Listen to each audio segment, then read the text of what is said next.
Jadi istilah salaf itu adalah secara etimologi artinya terdahulu. Jadi segala sesuatu yang terdahulu dinamakan salaf. Itu secara bahasa.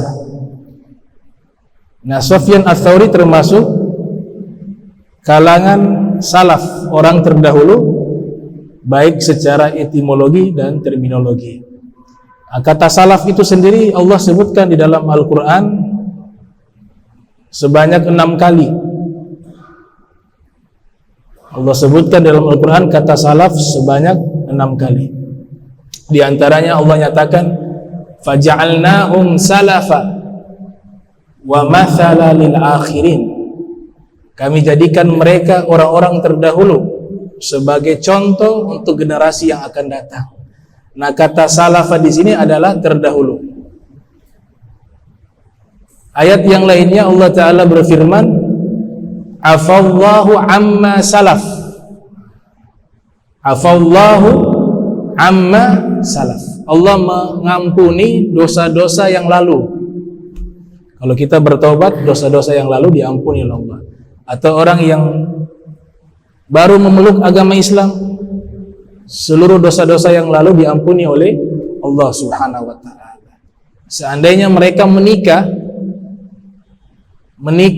menggunakan agama mereka sebelum masuk Islam, dua-duanya ini suami istri, kemudian masuk Islam, itu para ulama mengatakan tidak perlu nikah lagi secara Islamis karena sudah dimaafkan yang lalu. Tapi kalau mau ihtiyat juga diperbolehkan untuk menikah lagi secara Islam juga, itu juga baik. Nah, ini yang dimaksudkan afallahu amma salaf. Allah mengampuni seluruh dosa yang lalu bagi orang yang bertobat atau orang yang baru memeluk agama Islam.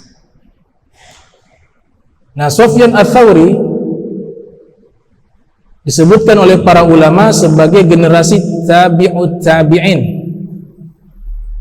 Jadi salaf secara istilah itu artinya orang-orang yang mengikuti ajaran generasi terbaik di masa awal Islam. Itu namanya salaf secara definisi. Sufyan Ats-Tsauri lahir pada tahun 97 Hijriah di kota yang bernama Kufah yang ada di Irak. Wafat pada tahun 161 Hijriah di kota Basrah, juga letaknya di Irak. Nah, Nabi Muhammad SAW sudah memberikan garansi dan jaminan orang-orang yang hidup di abad ke-1, ke-2, ke-3 di masa awal-awal Islam, mereka adalah generasi terbaik.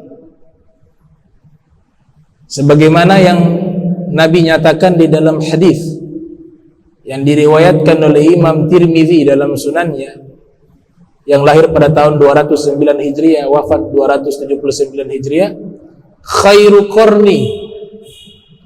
qarni, sebaik-baiknya masaku, kata Nabi. Riwayat yang lain, khairul quruni qarni, sebaik-baiknya masaku.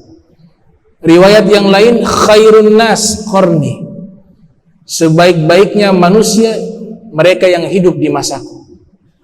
Riwayat yang lain, khairu ummati qarni, sebaik-baiknya umat mereka yang hidup di masaku. Tsummal ladzina yalunahum, tsummal ladzina yalunahum. Kemudian generasi berikutnya, kemudian generasi berikutnya. Ada ulama pakar hadis bernama Al-Imam Al-Munawi, punya kitab berjudul Faidul Qadir. Beliau mengatakan maksud hadis tersebut, generasi terbaik yang Nabi sebutkan itu adalah generasi awal Islam. Itu paling terbaik. Kalau kita urut, yang paling terbaik orang-orang yang awal memeluk agama Islam, itu yang paling terbaik. Itu yang terbaik. Para ulama sejarah mengatakan pertama kali yang masuk Islam menerima risalah Nabi Muhammad sallallahu alaihi wasallam adalah Sayyidatuna Khadijah. Satu riwayat mengatakan Sayyidatuna Khadijah yang memeluk Islam pertama kali. Sebagian ulama mengatakan yang pertama kali memeluk agama Islam yaitu Imam Ali bin Abi Thalib.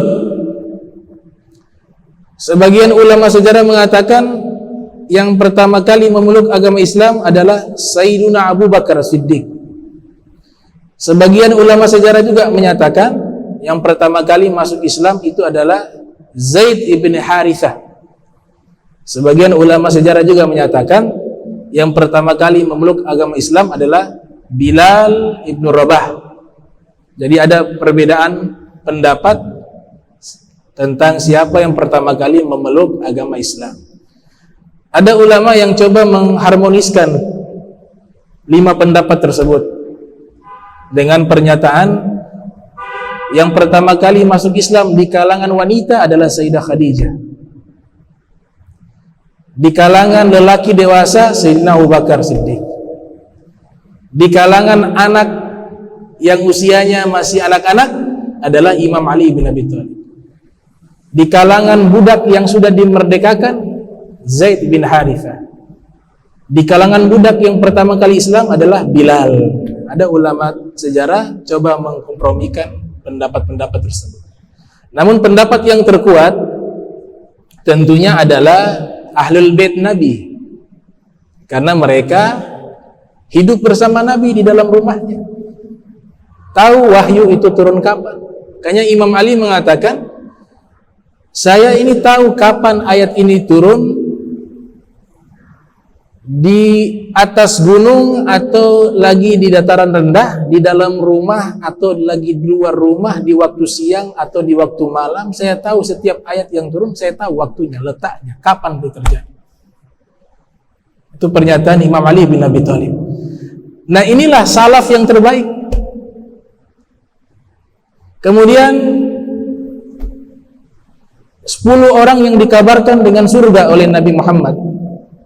Kemudian as-sabiqunal awwalun, orang-orang yang mukim di Makkah memeluk agama Islam, disebut dengan as-sabiqunal awwalun minal muhajirina wal ansar. Kemudian orang-orang yang ikut baiat kepada Nabi di awal-awal risalah Islam didakwakan oleh Nabi Muhammad SAW. Kemudian generasi terbaik setelah masa Nabi itu adalah sahabat. Setelah generasi sahabat, tabi'in, orang-orang yang belajar kepada sahabat dan juga kepada ahlul bait Nabi. Kemudian generasi terbaik berikutnya adalah tabi'ut tabi'in, orang-orang yang belajar kepada murid-muridnya sahabat. Inilah yang disebut dengan salaf secara terminologi, secara definisi.